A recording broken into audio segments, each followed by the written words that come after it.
শেখ হাসিনা বাধ্য হয়েছে এই দেশ থেকে পালিয়ে যেতে। জাতিকে যেভাবে জিম্মি করেছিল, একটি আনন্দ, একটি উৎসাহ এবং উদ্দীপনার মধ্য দিয়ে পালন করার সুযোগ পেয়েছি।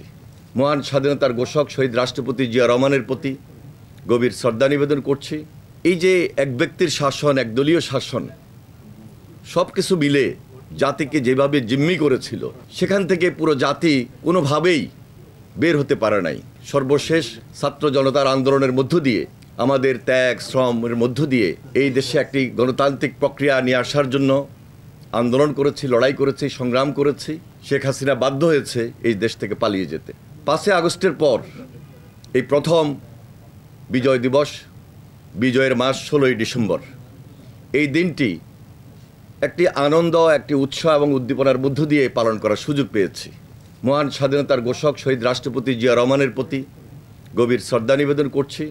আপনারা জানেন যে দীর্ঘ 9 মাস এই লড়াই, এই সংগ্রামের মধ্য দিয়ে শহীদ রাষ্ট্রপতি জিয়া রহমান রণাঙ্গনের তিনি যে নেতৃত্ব দিয়েছেন, মুক্তিযুদ্ধ করেছেন, তার নেতৃত্বে আমরা যখন বিজয় অর্জন করেছি, তার পূর্বেও 14 ডিসেম্বর আজ আমাদের এই দেশকে মেধাশূন্য করে দেওয়ার জন্য সেদিন বুদ্ধিজীবীদেরকে নৃশংসভাবে, নির্মমভাবে হত্যা করেছিল।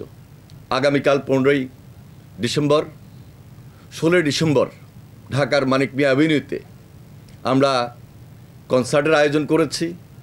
সম্পূর্ণ দেশীয় শিল্পী, বাংলাদেশের গান, বাংলাদেশের সংস্কৃতি নিয়ে। এখন সুযোগ পেয়েছি ইনশাল্লাহ আগামী দিনগুলোতে গণতন্ত্রের ভিতকে শক্তিশালী করার মধ্য দিয়ে 16 ডিসেম্বর আমরা এই প্রজন্মের সামনে, এই তরুণ এবং যুবকদের সামনে, এই দেশের মানুষের সামনে আমরা আমাদের উপস্থিতি মধ্য দিয়ে সেখানে আমরা প্রমাণ করতে চাই ইনশাল্লাহ আমাদের যে থিম, আমাদের যে ধারণা, আমাদের ভারপ্রাপ্ত চেয়ারম্যান জনাব তারেক রহমান যেই ধারণাটা দিয়েছেন, সে প্রত্যাশা অনুযায়ী আমরা এই কনসার্টের আয়োজন করেছি।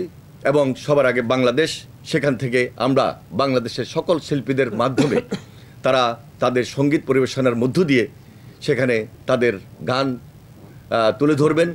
আমার দৃঢ় বিশ্বাস বাংলাদেশের বিশেষ করে তরুণ সমাজ তারা উদ্বুদ্ধ হয়ে সেখানে অংশগ্রহণ করবেন। আমি তাদেরকে বিনীতভাবে অনুরোধ করছি, সবাই অত্যন্ত দায়িত্বশীলতার সহিত শান্তি শৃঙ্খলা এবং একটা সুন্দর পরিবেশ যেন আমরা রক্ষা করে সেই প্রোগ্রামটি সুন্দরভাবে সফল এবং সার্থক করে তুলতে পারি, সেই জন্য সবার সহযোগিতা কামনা করছি।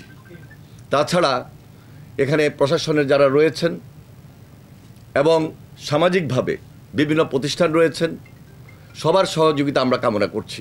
কারণ এটি একটি বিশাল কনসার্ট প্রোগ্রাম। এই প্রোগ্রামের মধ্য দিয়ে সেখানে প্রচুর উপস্থিতি থাকবে।